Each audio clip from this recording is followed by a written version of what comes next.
Halo, Assalamualaikum Pak Azwir. Waalaikumsalam warahmatullahi wabarakatuh. Apa kabar Pak Azwir? Alhamdulillah, sehat Mas Edward. Sehat. Di mana posisi saat ini Pak? Posisi di seputaran Jakarta, tepatnya di Cinere, Pak. Wah, tepatnya di Cinere. Oke, baik Pak. Pak, saya udah nggak sabar banget loh Pak. Ini terkait topik hari ini Pak. Terkait financial planning process yang bisa memberikan impact besar dalam bisnis Pak.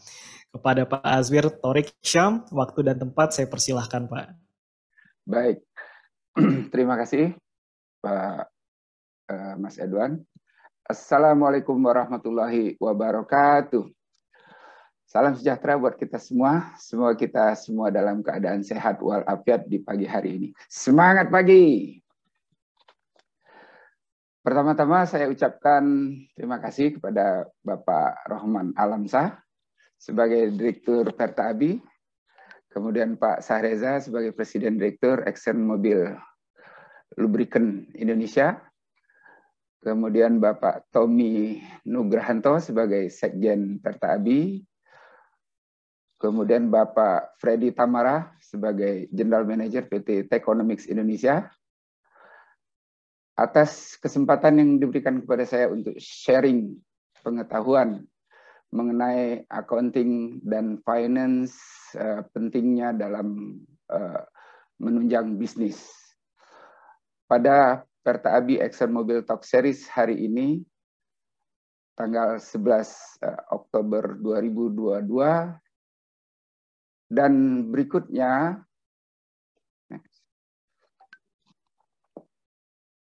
kita akan menyampaikan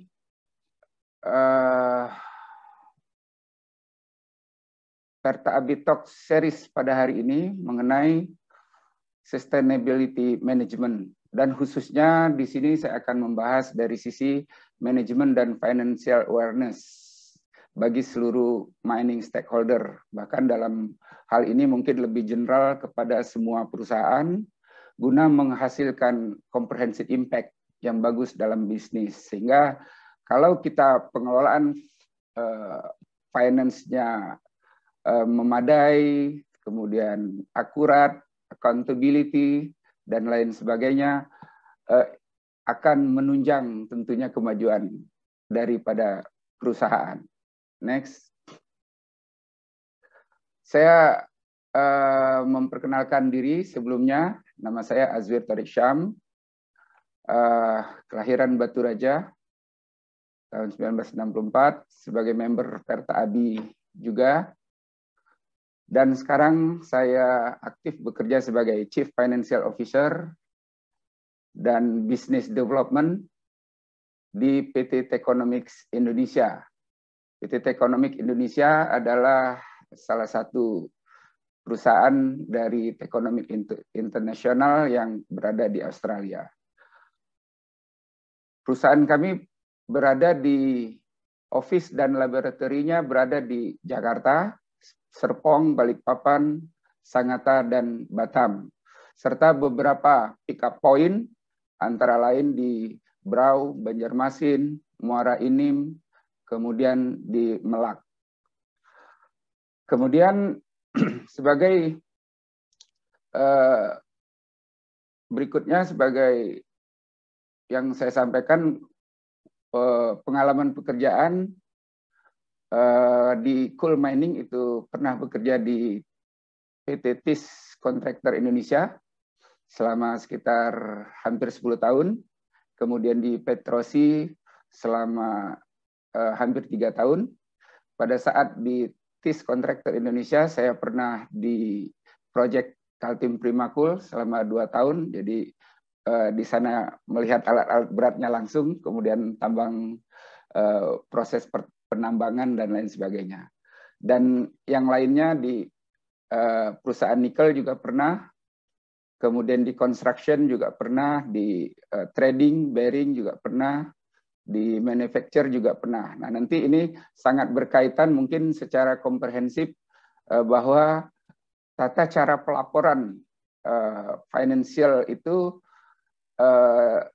ada perusahaan jasa, perusahaan manufacture, perusahaan dagang. Ya, alhamdulillah saya sudah dalam journey ini sudah mengalaminya. Oke, next.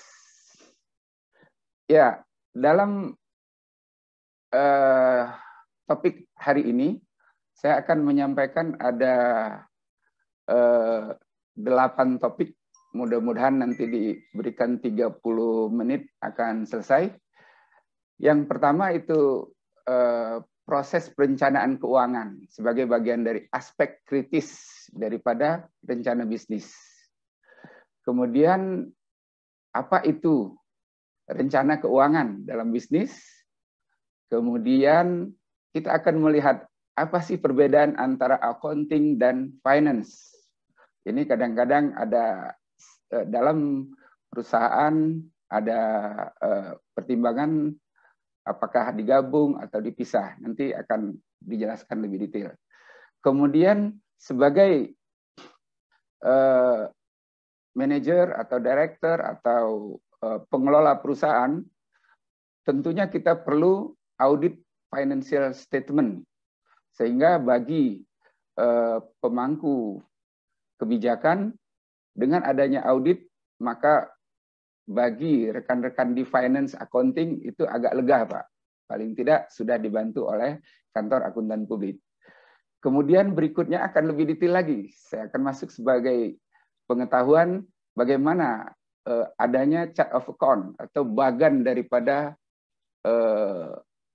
akun kalau dalam bahasa Indonesianya, akun dalam accounting.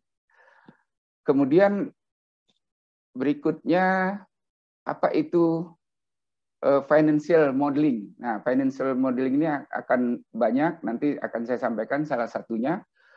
Berikutnya financial ratio. Nah, ini topik yang menarik juga. Biasanya kalau bicara finance, orang akan membicarakan apa itu return on investment, return on equity, dan lain sebagainya. Dan terakhir akan saya tutup dengan bagaimana sih integrated accounting dalam bisnis agar lebih maksimal, akurat, dan datanya dapat segera didapatkan. Oke, next. Kita masuk ke proses perencanaan keuangan sebagai bagian dari aspek yang boleh dibilang kritis di dalam rencana bisnis. Ya. Dalam yang di dalam lingkaran itu kita ada pada saat membuat executive summary ada critical aspect of business plan. Jadi rencana bisnis itu beberapa yang harus dikritisi, harus disampaikan, product service plan, marketing plan, operating production plan, human resources sebagai penunjang, dan financial plan. Nah, di sini saya akan bicarakan financial plan-nya atau proses perencanaan keuangannya, di mana perencanaan keuangan itu melibatkan, membimbing, mengkoordinasi, dan mengendalikan tindakan perusahaan untuk mencapai tujuannya. Nah, ini juga terbagi menjadi 2, yaitu cash planning atau perencanaan kas yang melibatkan anggaran dan kas perusahaan. Kemudian yang kedua, profit planning. Nah, ini sangat penting juga kita merencanakan laba daripada perusahaan yang melibatkan persiapan anggaran. Jadi sebelum melaksanakan kita melakukan persiapan apakah itu yang namanya budget atau yang namanya forecasting. Nanti akan kita bahas dalam slide berikutnya. Dan juga laporan keuangan yang nanti juga akan kita sampaikan. Baik, next. Nah, apa itu rencana keuangan dalam bisnis? Rencana keuangan dalam bisnis adalah bagian dari rencana, ya, yang menguraikan keadaan keuangan masa lalu, masa sekarang, dan proyeksi ke depan. Ya. Bagaimana ini mencakup semua angka dan data yang diperlukan untuk merencanakan masa depan bisnis. Kemudian menjelaskan juga kepada investor, ya. Jadi perlu juga dalam hal ini menyertakan dukungan, ya, dokumen-dokumen dan permintaan pendanaan khususnya. Dan juga ini merupakan bagian daripada bisnis ini. Kemudian rencana keuangan dalam bisnis juga sangat penting karena memungkinkan Anda untuk menganggarkan pengeluaran saat ini atau di masa yang akan datang, serta memperkirakan keuangan masa depan daripada bisnis. Nah, bagian keuangan yang ditulis dan yang membantu memperoleh dana yang diperlukan dari investor memungkinkan Anda untuk mengembangkan bisnis. Ada 3 bagian pernyataan untuk dimasukkan dalam rencana keuangan dalam bisnis. Yang pertama, profit and loss atau dalam bahasa Indonesia laporan laba rugi, ya. Kemudian balance sheet atau neraca. Kemudian cash flow statement atau laporan arus kas. Oke, detailsnya di next slide. Berbicara masalah laporan laba rugi atau profit and loss statement juga dikenal sebagai laporan laba rugi yang mengidentifikasi pendapatan atau keuntungan, kemudian pengeluaran atau kerugian. Nah, dalam item ini pendapatan itu itemnya adalah total penjualan. Jadi pada saat kita mengeluarkan invoice ke klien akan dirangkum dalam total penjualan dan merupakan juga pengembalian dana, termasuk uang yang diperoleh dari penjualan properti atau peralatan yang biasa dikenal di dalam profit and loss itu sundry income. Berikutnya expenditure, ya. Di dalam dunia mining biasanya ada OPEX, CAPEX, ya. Nah, kita bicara OPEX itu tentunya di dalam akan tergabung di dalam total expense, pengeluaran, ya, total pengeluaran. Kemudian cost of goods sold. Jadi sebagian kalau perusahaan jasa itu hanya menyatakan bahwa itu cost of service, ya, atau COS atau COGS, harga pokok penjualan utamanya dalam manufacture. Harga pokok penjualan merupakan biaya pembuatan produk termasuk bahan dan waktu. Jadi di situ ada direct cost dan indirect cost nantinya. Nah, kemudian setelah dikurangkan antara revenue, cost of goods sold itu maka akan muncul itu gross margin, ya, revenue minus COGS, margin kotor atau pendapatan dikurang COGS. Kemudian berikutnya, nah ini yang lebih penting juga OPEX, yaitu biaya yang dikeluarkan termasuk membayar gaji karyawan, sewa, maintenance, biaya perjalanan, dan lain sebagainya.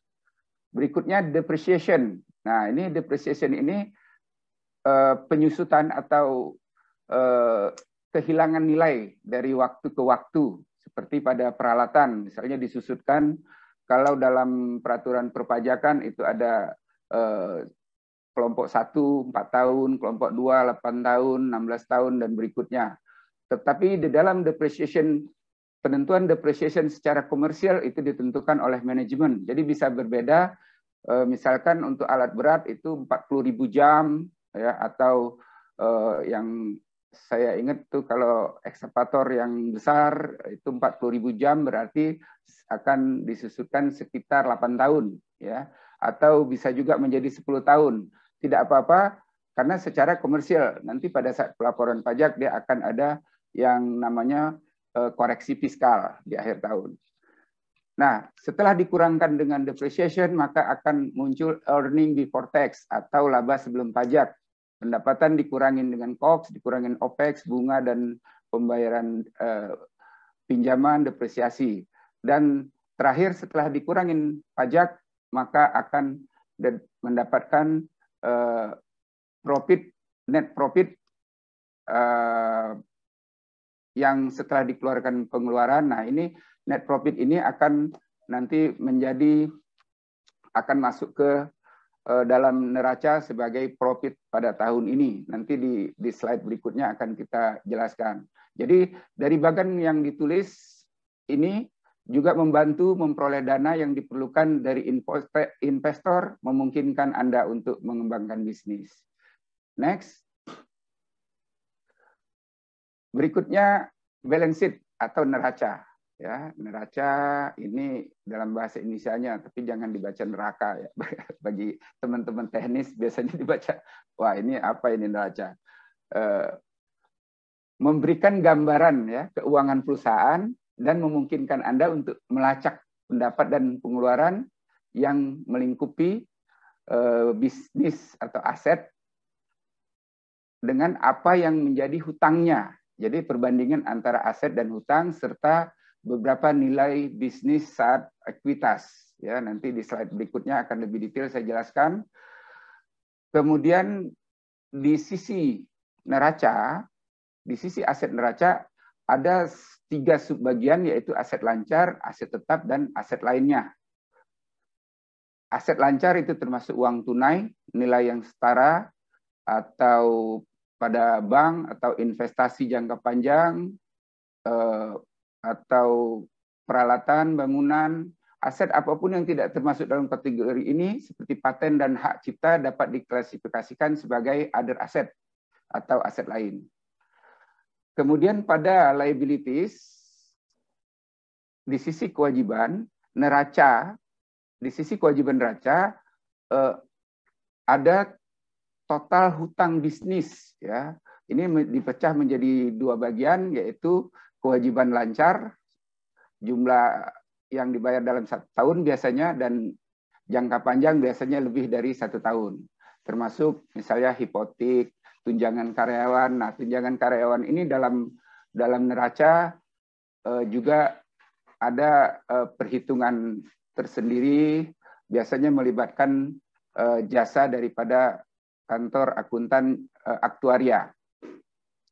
Setelah menghitung aset dan kewajiban pada neraca, kita dapat menentukan kekayaan bersih bisnis yang juga dikenal sebagai ekuitas. Yang ini dihitung dengan mengurangkan utang Anda dari yang dimiliki atau aset yang dikurangi kewajiban. Baik, next. Yang ketiga, cash flow statement atau laporan arus kas. Laporan arus kas ini untuk menunjukkan jumlah pasti uang yang masuk ke bisnis atau arus masuk dan arus keluar. Setiap biaya yang dikeluarkan atau jumlah yang diperoleh harus didokumentasikan pada lainnya sendiri dan dikategorikan dalam salah satu 3 kategori. Jadi dalam cash flow statement itu ada operating expense, yaitu kegiatan operasi. Dalam kegiatan operasi ini adalah kegiatan melibatkan pengeluaran berkelanjutan, operasi sehari-hari, cenderung membuat sebagian besar laporan arus kas. Kemudian yang kedua, investment activities atau kegiatan investasi, mencakup pembayaran jangka panjang yang diperlukan untuk memulai dan menjalankan bisnis. Yang terakhir, financing activities, kegiatan pembiayaan untuk mendanai usaha bisnis, termasuk transaksi dengan kreditur dan penyandang dana. Baik, next. Nah, ini yang menarik juga, kadang-kadang ada pembicaraan apa sih perbedaan accounting dan finance. Nah, di dalam akuntansi itu lebih berfokus pada transaksi aliran uang sehari-hari, masuk dan keluar dari perusahaan atau lembaga. Sedangkan finance itu lebih luas, pengelolaan aset, kewajiban, dan perencanaan pertumbuhan masa depan. Nah, akuntansi juga bidang yang dianggap lebih sempit karena berfokus pada proses profesional untuk mengelola angka dan account dalam laporan keuangan. Sedangkan keuangan menggunakan informasi yang sama, jadi informasi yang dihasilkan oleh accounting untuk menganalisa pola pertumbuhan potensial untuk menyusun strategi keuangan perusahaan. Nah, di dalam gambar itu ada dashboard. Jadi untuk lebih memudahkan kita memahaminya, itu ada dashboard mobil, ya. Misalnya kita mau dari Jakarta menuju ke Bandung, ya. Bagi orang accounting itu akan melihat di dashboard berapa sih fuelnya atau bensinnya, cukup nggak sih ke Bandung, ya kan? Kemudian dalam perjalanan, waduh, RPM-nya jangan terlalu tinggi atau bagaimana, dari dashboard ini diukur. Nah, sedangkan finance sebelum berangkat itu kita sudah mengetahui kita mau jalur mana nih, apa jalur Cikampek, tol Cikampek, atau jalur Puncak untuk lebih santai, ya begitu. Jadi ini dua perbedaan yang berbeda. Nah, di dalam organisasi yang lebih kecil biasanya ada penggabungan, tapi disarankan lebih baik terpisah karena yang satu mengeluarkan uang, yang satu melakukan pendataan. Jadi kalau dua-duanya mendata dan mengeluarkan, dikhawatirkan ada miss di dalamnya. Nah, di dalam organisasi yang lebih besar, saya pernah dulu di salah satu perusahaan itu pada saat saya masih level manager, untuk accounting dan finance ini di bawah level direktur keuangan atau finance director itu ada 10, Pak. Accounting itu terbagi, ada account payable, account receivable, ada kemudian komersial, ada pajaknya, ada IT, ada reporting, dan lain sebagainya. Jadi itu pentingnya pembagian, dan nanti akan kita lihat juga di dalam cycle atau integrated daripada accounting sistemnya. Next. Nah, ini juga yang menarik dari perlu Bapak-Bapak ketahui bahwa setiap Bapak-Bapak melihat laporan keuangan yang sudah diaudit, ya mungkin tidak secara detail, hanya cepat melihat, biasanya ditujukan kepada laporan laba rugi, kemudian di balance sheet-nya di paling bawah pembagian share-nya berapa, dan lain sebagainya. Nah, di dalam laporan audit report itu, sebenarnya ini saya tulis ini, insya Allah Perta Abi Mining Indonesia. Ya, ini tertulis di sini mungkin sebagai doa juga ya, Pak Rahman. Amin. Table of content-nya atau daftar isinya itu terdiri dari yang pertama surat pernyataan direksi. Jadi setelah diaudit, auditor akan meminta surat pernyataan direksi. Kemudian auditor akan menyampaikan independent report-nya sebagai hasil daripada audit, apakah nanti wajar tanpa syarat, WTS, atau ada catatan-catatan lainnya. Kemudian isi yang hasil dari audit itu biasanya kalau perusahaan besar bisa sampai 1 bulan full audit itu, tim daripada auditor itu misalnya sampai 10 orang, kalau misalnya proyeknya banyak akan dipecah 2 orang ke proyek A, proyek B, itu untuk melakukan full audit termasuk stock of name daripada inventory dan stock of name daripada aset yang ada, terutama alat-alat berat. Nah, laporan yang pertama itu posisi keuangan atau neraca. Ya, ini tadi yang sudah kita sudah kita bahas, dan next slide akan saya kasih contoh dalam bentuk angka-angka. Statement of income atau laporan laba rugi. Kemudian statement of change in equity, laporan perubahan ekuitas. Nah, ini nanti berapa keuntungan tahun ini mengurangi, kalau dia rugi akan mengurangi modal, kalau dia untung dia akan menambah equity-nya. Dan berikutnya laporan arus kas, tadi yang sudah kita bahas di atas, ada 3 bagian.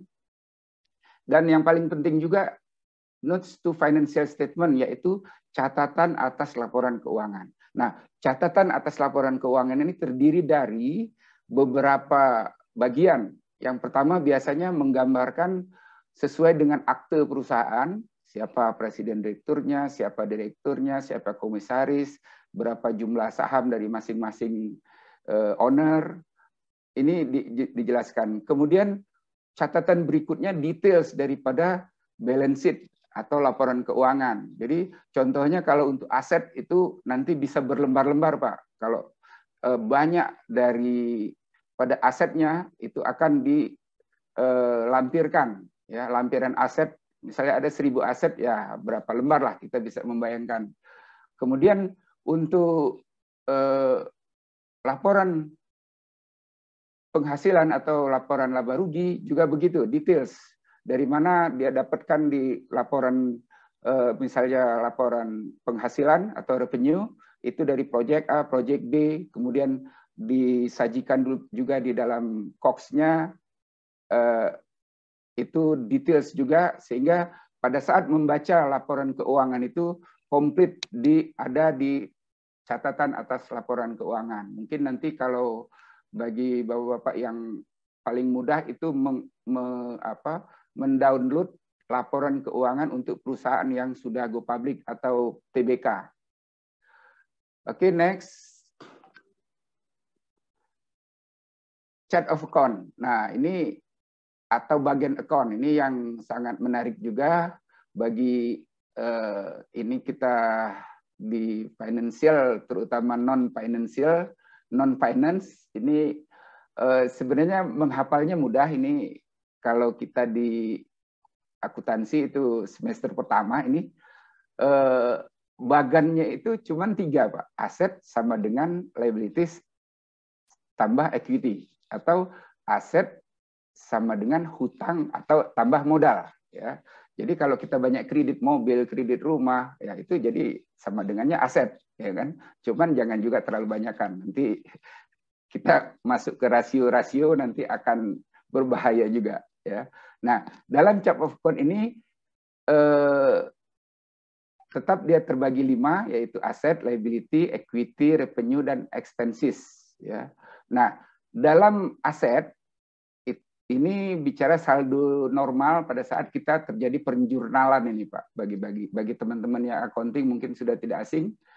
Pada saat penjurnalan di aset, debit itu akan menambah, ya, menambah dari angka aset, yaitu apakah fixed aset, apakah kas atau bank itu dalam posisi debit itu akan menambah, sedangkan dalam posisi kredit itu akan mengurang. Sebaliknya di hutang atau liabilities, pada saat debit itu akan mengurangi dan di kredit menambah.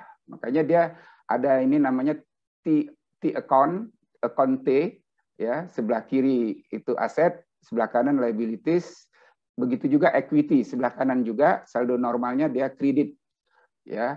Pada saat dia kredit dia akan menambah, dan pada saat debit dia akan mengurangi. Nah, ini juga akan terkait ke income statement. Nanti ada di dalam contoh neraca bahwa hasil daripada net profit itu akan masuk ke dalam neraca di bagian keuntungan atau profit pada tahun ini. Next.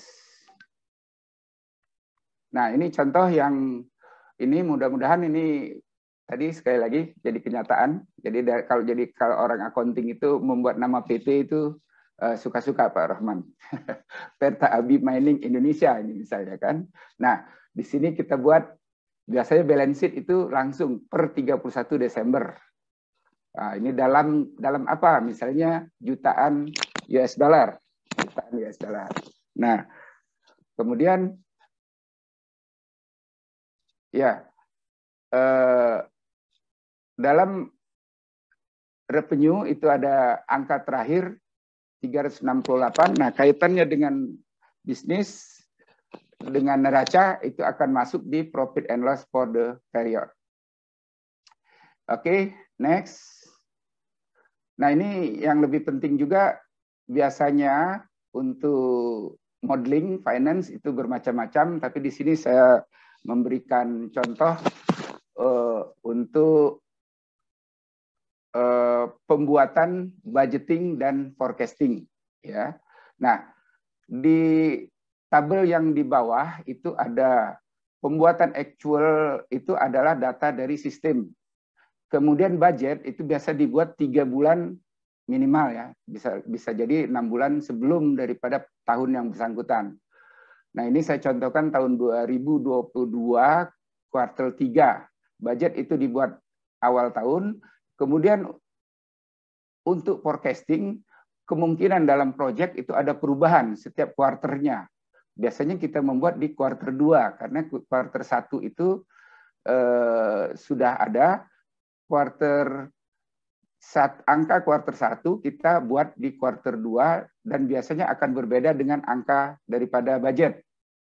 Nah, ini penting bagi pengambil kebijakan untuk langkah-langkah selanjutnya karena budget ini sudah dibuat setahun untuk periode setahun, sementara forecast itu dibuat untuk periode 3 bulanan. Jadi dimulai dari kuarter 2. Oke, next. Financial ratio. Nah, ini rasio-rasio yang sering dibahas. Rasio profitability, liquidity, solvency, dan activity. Next. Masing-masing rasio itu ada formulanya. Next. Nah, ini rasio masing-masing itu ada beberapa. Untuk profitability ratio itu ada 1, 2, 3, 4, 5, 6, 7. Ya, tidak perlu dihafalin. Saya juga tidak hafal ini kalau secara cepat kita bisa menggunakan rumus. Nah, tadi dari laporan keuangan Tirta Abi tadi di poin return of investment itu yang biasa menarik. Itu saya coba hitung memasukkan dalam rumus ini. Ternyata ROI-nya 368 juta dolar dibagi 2.858 kali 100% mendapat 12%. Nah, 12% ini apa artinya? Kita harus membandingkan dengan bunga bank jika kita depositokan. Jadi, apakah ROI-nya layak? Nah, ini 12% saya rasa masih layak. Ya, karena bunga bank akan lebih rendah dari situ kalau kita mendepositokan. Oke, next. Rasio hutang jangka pendek atau liquidity ratio. Ini ada rasio lancar, rasio cepat, dan rasio kas. Next. Rasio solvency ratio atau rasio hutang. Jadi ini di sini lebih total hutang kewajiban dibagi dengan equity. Sementara rasio hutang terhadap aset, total hutang dibagi dengan total aset. Next. Kemudian activity ratio. Nah, ini aktivitas. Jadi perputaran piutang. Ini biasanya di finance biasa ada terutama perputaran rata-rata tagihan atau average collection turnover. Piutang dibagi 365 hari dibagi penjual piutang dikali 365 hari dalam setahun dibagi penjualan dikali 100% akan dapat average piutangnya. Nah, average piutang ini akan menjadi kebijakan menjadi keputusan apakah tagihannya kurang lancar, misalnya 60 sampai 90 hari harus lebih ditingkatkan bagian penagihan untuk menjadikan 30 sampai 60 dan seterusnya. Baik, the last slide next-nya. Nah, sebagai penutup dari semuanya kita harus ada integrated accounting system. Sebagaimana pengalaman saya di beberapa perusahaan itu accounting system akan berbeda-beda penggunaannya, baik sistem yang sudah dibangun sendiri atau sistem yang sudah jadi. Dalam accounting system akan terbagi, ada namanya general account, sales, purchasing, inventory, customer, supplier, dan fixed asset. Ya. Nah, lebih detailsnya, misalkan di dalam salah satu software accounting itu ada dibagi finance dan controlling. Nah, di dalam controlling itu contoh misalnya aset itu ada plan maintenance masuk di sana berapa jam kemudian akan ada penggantian engine, akan penggantian spare part. Kemudian dilengkapi sekaligus dengan aset accounting. Jadi masing-masing alat itu dengan nomor alat akan sebagai sub account juga. Jadi nanti kita bisa ngecek berapa dari aset maintenance-nya, berapa jam penggantian engine dan lain sebagainya. Dari sisi accounting berapa biaya yang sudah dikeluarkan untuk aset tersebut, baik secara operasional maupun depreciation-nya. Baik, Pak Edward, demikian yang saya sampaikan. Terima kasih. Semoga sharing hari ini dapat bermanfaat. Mohon dimanfaatkan jika ada tutur kata yang kurang berkenan, dan saya tutup dengan wassalamualaikum warahmatullahi wabarakatuh. Waalaikumsalam warahmatullahi wabarakatuh. Terima kasih Pak Azwir untuk materinya. Rekan-rekan semuanya, kita setelah selesai tadi materi pertama dari Bapak Azwir. Ini bahasanya sangat bermanfaat sekali ya untuk kita semua, karena itu memberikan perspektif baru dari sisi finance dan juga dari sisi bisnis. Kalau diibaratkan tadi materi yang diberikan Pak Azwir ini seperti kalau diibaratkan 8 semester itu disingkat jadi 30 menit ya Pak. Ya, siap. Oke, saya mohon izin untuk men-summarize tadi yang disampaikan Pak Azwir. Jadi critical aspect dari business plan itu yang pertama adalah summary atau goal dari perusahaan, yang kedua adalah product atau service plan, yang ketiga marketing plan, selanjutnya adalah operation and production plan, human resource plan, dan financial plan. Nah, finance plan ini tadi kita gunakan untuk memberikan informasi keuangan supaya menganalisa pola pertumbuhan perusahaan. Dan ini semua itu diperlukan supaya perusahaan bisa sustain di era yang tidak menentu saat ini.